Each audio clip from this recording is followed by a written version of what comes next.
we're not just here to help with the medication part, but we're really here to help, get their lives back and, be a resource in the community to help them navigate through the system. So I think that's the most important part. And the second part is that we have expanded into mental health as well. So as we've, continued to treat the substance abuse part, we've noticed a lot of our patients are suffering from depression, anxiety, and just some, basic mental health things we're able to help with. And, if you were to go into some of the counties and the communities throughout the state, there might be a 3, 4, 5 month wait to get in to see a psychiatrist. Welcome to the Pulse Project. Pandemics had an effect on everyone, whether it's physical health, mental health, effects of being isolated, financial stress, and more. This project's designed to show you the resources you have available to help you move forward during these tough times. Welcome to the Pulse Project. It's been brought to you by Bank, Community Development Partnership, and Witted Media.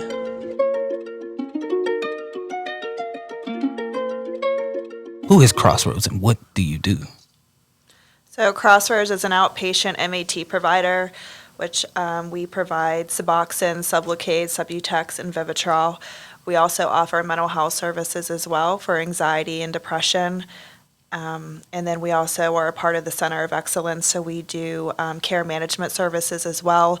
So that's whenever the patients come into the office, we meet with them and assess their needs and help them become more successful in their lives as far as maybe they need help with housing or employment, food, transportation, finding therapy. So we're there to help them find more resources to help them. Wow, so you guys are pretty broad. You pretty much cover every angle when it comes to addiction, would you say? Yeah, for or sure. Or at least try to, I mean, recovery is about the whole person. There's a lot of different parts that go into it. So we want to treat all those different areas. If they want, like Jess was saying, housing, food, childcare, or further education, whatever their needs are, whatever's going to make them successful in their recovery, that's ultimately what we want to pair them up with. Okay. And if for some reason a patient, while they're in the recovery, they might have a trigger and they might end up relapsing, and then we try to get them back on the right track, whether that's, getting them into outpatient or intensive outpatient, or maybe they need an inpatient drug and alcohol treatment center. So we do that too to help them, whatever's going to help them in the recovery journey. Okay. All right. Could somebody explain what the medical assistant treatment is, what MAT is? Sure. So MAT itself is basically using medication to help kind of reduce the receptors for people that, so if you have an addiction to like heroin or Oxycontin or fentanyl or something of that nature, the medication will help reduce your cravings for, the heroin or fentanyl piece, and it stabilizes your body in a way that allows you to recover like long term for it. So like the medications that Jessica was just mentioning were used to help kind of suppress the cravings for those illicit drugs. So it helps, it's approved by the FDA, so it's easier for them to have less effect on the body, so they're able to continue a normal life without like the drug seeking behavior. Because unfortunately the patients that we have sometimes were it's kind of like a 24/7 thing where they're just trying to figure out where to get the next, heroin dose or the next fentanyl or whatever. So that medication kind of suppresses that feeling, allows them to continue a normal day-to-day life and, get them back to full employment, back, good graces with the family and things. So it helps them. And it's, approved by the FDA, but it also helps, just the overall recovery. There's kind of two ways to go about it. You could go full abstinence, or you could go with the medication part. So we specialize in the medication. And, Crossroads as a whole has 52 locations throughout the entire state, and we service about 14,000 patients throughout the state total. Oh, that's great. That's great. So I with those different medications, I'm assuming they do different things? Yeah, so the Suboxone is a film strip. They're 8 milligram strips, and that's buprenorphine. So they would take it most of the time. It's two times a day, so 16 milligrams in total. The Sublocade is an injection. They get it once a month. It starts at 300 milligram dose for 2 months, and then it drops down to 100 milligrams, and they just get an injection right in their stomach. Vivitrol is an injection as well. That can work for alcohol as well as for opiates. And what the Vivitrol, it diminishes the thoughts and cravings of an individual wanting to use substances. And then the Subutex it is another form, and that's geared more towards pregnant women for the Subutex instead of the Suboxone. Okay. So how do you determine who gets what? Is it a sit down between you guys, or is it figuring out what level of addiction they are? Like, how do you determine? I think it's part of the initial assessment. So when we have a patient, like we go through their entire history, for whatever drug that they were possibly using, and works with the provider to see what's the best level of treatment for them. So whether it's an injection on our end or a pill or a film tablet, it depends a little bit. But that's where the really comes in with the doctor and the patient kind of determining like the best level of treatment. So it's hard to say. There's really no cookie cutter where it's like, okay, if you do this, you get that. Like it's a conversation with the provider and the patient to really figure out the best treatment levels. Okay. Now, I know that it's been proven that, this is effective, but what are some maybe stigmas or some challenges that is kind of, hindering you guys from helping more people? What are some challenges that you face as far as getting support? Maybe that's by politicians or. So I guess it all depends on an individual's health. So like Brian said, some people believe in just abstinence. So that means there's no medication at all to help you be in recovery. So I think that's like the big thing, because some people they need more education on the whole MAT as a whole and how it can help people and the positive aspects of it. So I guess it all just depends on an individual. So I would say that would be the biggest obstacle is just informing people of, you can still be abstinent based even though you're on an MAT to help you, because some people don't realize every individual is different. Not everyone is the same person. So some people just need that extra help to help them stay in recovery. And, there are people that are in MAT. They could be on it for 10 years and still remain in full recovery and live very successful lives, have very good jobs, just do everything that anyone who lives an abstinent-free life lives as well. Okay. So there's a judge sitting right in front of you watching this right now, and he has those biases. What advice would you give him to kind of open his eyes? I would hope that he can see that it can help individuals. I mean, the statistics of those that are being released from jails and prisons and going back out onto the streets and partaking in those same old behaviors because they weren't treated. They didn't recover while they were incarcerated. They were just staying there for a period of time. So then they get out and they're back on the streets and they're just left to go back to doing exactly what they used to do, except now it's more dangerous than it was, previously. We don't see the same stuff that we used to. We don't see heroin on the drug screens anymore. We're seeing strictly fentanyl. And it takes such a small amount to be lethal.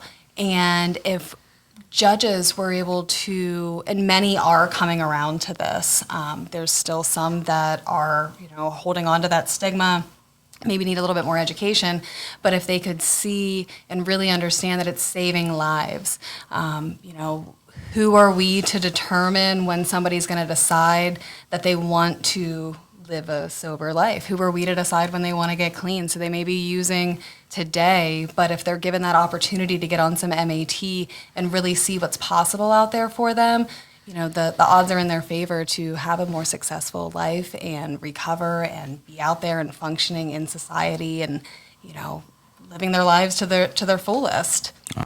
Yep, and I think, from the political landscape, things have really improved over the last 10 years or so, just in the drug addiction space, and specifically back in 2015, Governor Wolf got together with the state legislative group to come up with the Centers of Excellence program, which has really helped us. We've been designated since the beginning of 2021, but it's allowed us the opportunity to increase the funding from the insurance companies to provide care management services, which we were telling about, to help with the social determinants of health. So when we're treating a patient, we're able to go through and get them into the right situations, because the chances of relapse, if you're homeless or in a bad domestic violence situation, don't have the transportation to get employment and things, that puts people in a really tough spot. So the chance of them relapsing are much higher. So with what the state of Pennsylvania has been able to do is allow us additional funding to help those patients a little bit more holistically and treat the whole patient. So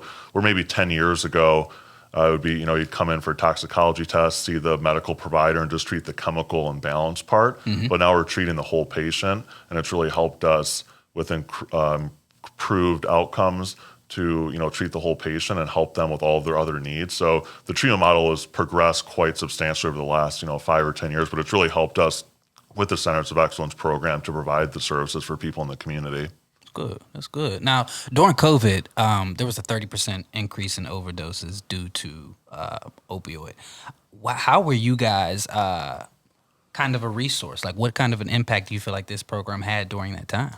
Well, we were able to flip almost overnight to a telehealth platform. So the Ryan Haight Act in the past had not allowed providers to provide medical services without seeing the person in person in the actual office. So when that was reduced during COVID, we were able to kind of flip the switch and turn to a Zoom type treatment model.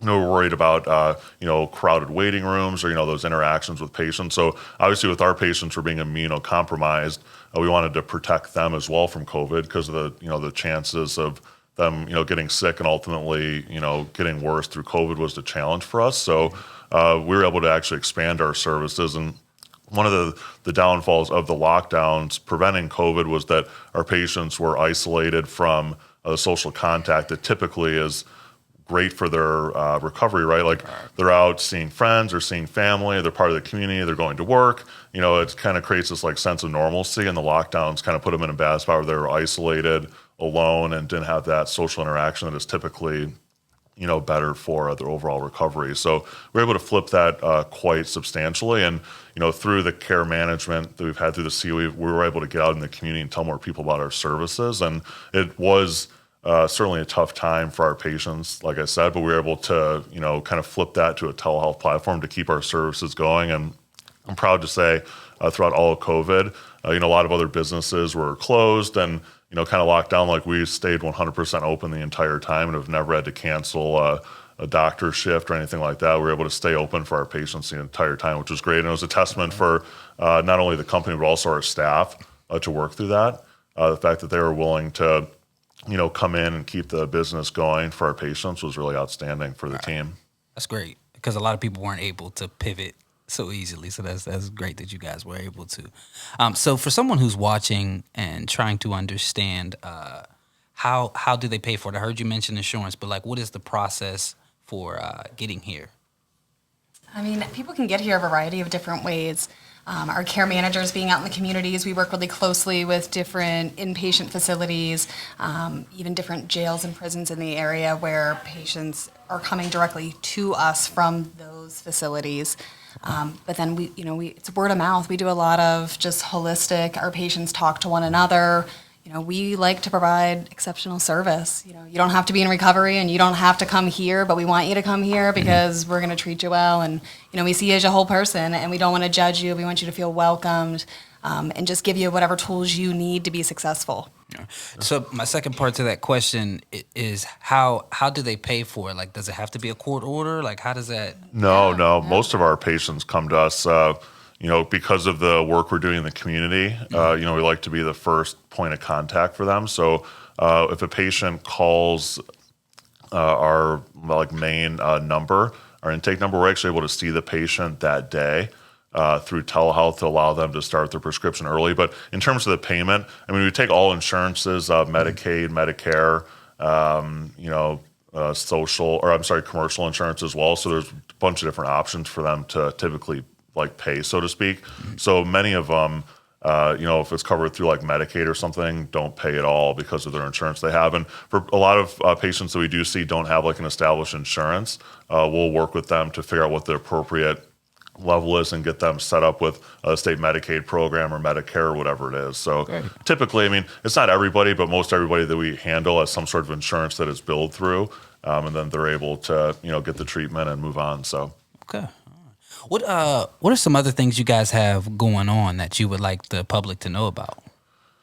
Well, I think, we've been, and that's kind of whole part about treating the entire patient as a whole. We specialize in the substance abuse realm and helping, patients kind of navigate through the system. And, for me, coming from outside of MAT a few years ago, it's tough for us navigating the system as 40-hour, 50-hour-a-week employees throughout the week. It's so complex with local, state, county resources. So, we've kind of helped it make it easier for the patients. And I don't know that everybody necessarily understands that we're not just here to help with the medication part, but we're really here to help, get their lives back and, be a resource in the community to help them navigate through the system. So I think that's the most important part. And the second part is that we have expanded into mental health as well. So as we've, continued to treat the substance abuse part, we've noticed a lot of our patients are suffering from depression, anxiety, and just some,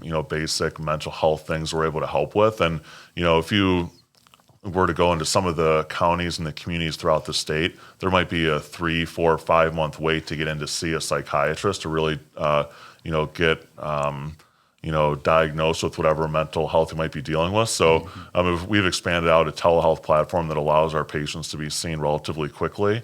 It may not be the same day, but it certainly might be 1 or 2 days, and certainly not 4 or 5 months like that. So we're able to go through mental health screening and get that process going for the patient as well. So those are additional services that doesn't necessarily fit what Crossroads is typically known for, but as we continue to expand out throughout the community, it's important to know. And we're currently working on a really cool pilot in Philadelphia where we'll offer primary care as well for patients. So we'll be able to treat not just the substance abuse, not just the mental health, but I'll move into primary care to help patients with diabetes or high blood pressure, some of the basic primary care functions, because about 90% of our patients, we're the single point of entry into the healthcare system. So they're so focused on the addiction part that the other health issues that they may have are kind of like thrown to the wayside, so to speak. And, the difficulty that they're dealing with transportation and getting to the doctor's appointments, they're coming to us, but they're not necessarily going to a PCP to have like a normal wellness check and things. So some of those health issues left not treated, become major problems down the road. So we're doing that in Philadelphia, and the pilot's going really well. So that'll be rolling out statewide over the next couple months. But, again, with that whole kind of treat the patient as a whole and not just kind of treat these segments, I think is better for their overall outcomes in the future. Oh, right. Anything else that you guys, might want to let the public know about? I just wanted to say, like you had mentioned about, how, for more information or how they would go about, and Sam mentioned about, we get inpatient or jails, but we also have a website as well. It's crossroadstreatmentcenters.com. That gives more information of all of our different locations, everything that we provide. And we also have an 800 number, which is a 24/7 call center. It's 1-800-805-6989. Okay. All right. I was looking as I was setting up, and I seen all these inspiring notes. These are from former and current patients. Yes, so this is actually something that I saw in Pittsburgh at an art museum. So the idea is to get all the patients to write their hopes and dreams through the recovery down. So as they wrote them, we hung them in the window for everybody to, see, inspire the next. I love it. What was the thought behind what sparked for you? Was like, whoa, I really want to do that. I think seeing it in the attention that it got in Pittsburgh, just giving people the idea that there is hope out there, that the things that you dream of are possible. Stay the course. And it was powerful for me just reading them, just seeing the reminders and affirmations. One said, I just want to be there for my daughter. Like something basic that's a strong reminder, Right. So seeing kids graduate and buying a house, things that we find, it's supposedly normal where they would feel it's a struggle for them. So yeah, and I think our patients, some feel because they have an addiction that they're somehow like less than somebody, and they don't have a high, like self-worth almost. And I think for us, it's so important for us to treat not only the patient, but I mean, they have kids, friends, family, daughters, to Jess's point, seeing them graduate college, or maybe if they were, like a heavy heroin user, maybe it wasn't necessarily in the cards for them to even be around for, 6 months or a year, there's just that kind of stigma around it. So to kind of restore that self-worth, I think is really important. And it just gives them a better outlook on life. And I think, even the things you're seeing, attached there are testaments of what we're doing in the community to help those patients get their lives back. And that's really what it's all about. There's the addiction affects so many people, if it's one person's affected, there's mom, dad, uncles, cousins, sons, daughters, everybody that's affected by that one person. So if we're able to instill some sort of normalcy back in that one person, it just creates a whole better family environment for that whole person. So, getting that, and milestones are important, right? Having somebody graduate, even if it's kindergarten, second grade, eighth grade, it doesn't matter. Just the fact that they're able to be there and be supportive of their families, important. It makes us feel good that we're, doing well by them and, able to see them, and they come in and share it with us too. The patients come in and we've had long-term relationships with them, just so to see them come in rock bottom and then to see them, gradually get better and better and become, full member of society and have, back in good graces with their families and things. It just is, really rewarding for us to see that improvement. Absolutely. Giving a family a house and getting babies in beds that have never had them before is just so fulfilling. It's awesome watching people get their lives back and being a part of that. Yeah, and a lot of patients, whenever they come to us, a lot of people don't look at them as a person and want to hear their voice, and we do hear that, and we do listen to them and take the time to get to know their concerns or what they may need help with. So a lot of patients, I feel like when they come to us, they get that extra because we are an extra ear to listen and help them and, be able to provide services that they may need help with that they don't know where to turn to or who to ask, or even family, they might not be able to talk to them about their different problems because they might not understand. So I think even within regards to Jess, when she, has all the things that are hanging up with their quotes on them, it stems from them building that relationship with us and being able to, know that we can help in other ways and let them be successful with all their dreams and hopes that they do write down on those cards. This is powerful work. It really is powerful work. These are 2 members of my team, and I just can't say how proud I am of them. They're doing incredible things in our community. And, one meeting at a time, we are helping to end stigmas and educate communities and bring families back together and, just build a positive around something that previously destroyed somebody's lives or many other lives.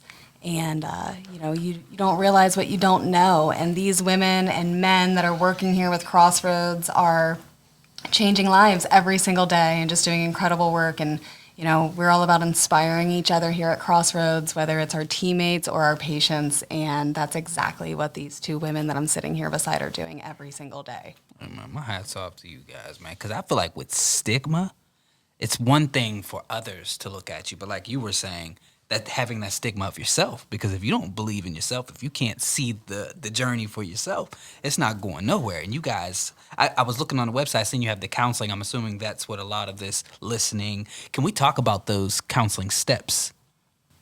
Yeah, so when the patients come into us, a lot of the care managers, there's the front office assistants as well that a lot of the patients build relationships with too.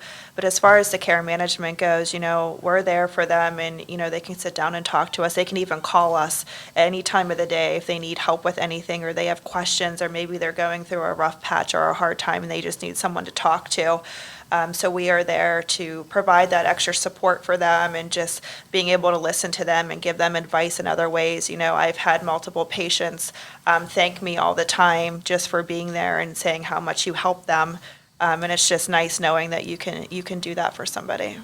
Yeah, and it takes, maybe even the second, third, or fourth visit for the patient to really open up because I think there is such a stigma. Mm-hmm. It's not easy to come in and sit next to a stranger and say, hey, I've been using fentanyl for the last 2 years, let's say, because they're worried about being judged or the stigma associated with it. So, we're certainly non-judgment free. That's the last thing that we do, and we're just there to help. Like, it doesn't matter how they ended up there. We just want to help them get it back. So, in terms of that, like it'll take maybe the second, third time for them to feel comfortable with us. And then, the more they're able to share, the more they're able to help. But I think you're all right. There is such a stigma to it that, through those, sessions and talking through with the provider, it just kind of creates this trust and that they're able to share it a little bit more. So it's tough for somebody just to walk in and just, lay out their entire life story to somebody that they've never seen before. So it's a long-term part. And, it's part of patient's recovery too, is to,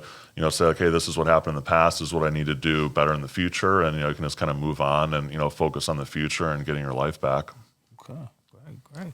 Before we wrap up, is there any advice? If anybody's watching out there and they're struggling and they would like some help, but they feel kind of hesitant, do you have any advice for them before we close out? Don't hesitate. Just make the call and start your life. Work on getting your life back. It's never too late. Yeah, it's worth it. It's so worth it. It's hard, but it's worth it. And just know that we don't judge anyone. We're there for you. If all you have to do is, make the call, and we will get you in as soon as we can to see you and help you in whatever ways we can to help you in your journey to recovery and be there every step of the way. Yeah, and if you're a family member listening, just be there. Try to point them in the right direction.